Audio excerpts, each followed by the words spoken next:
ఇంద్రలోక భవనాన్ని ఈడ్చుకొచ్చి గదిలో మార్చి మళ్ళీ కట్టారో ఏమో మాయజాలము తెలుసు మంత్రగారడి తెలుసు రెంటి కన్న ఇది ఇంకోటేమో నీలాకాశం నేలాకొస్తే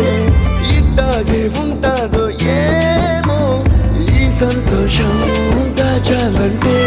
హృదయాలు ఓ వంద కావాలేమో ఇంతందంగా ఉంటుందా ఈ లోకం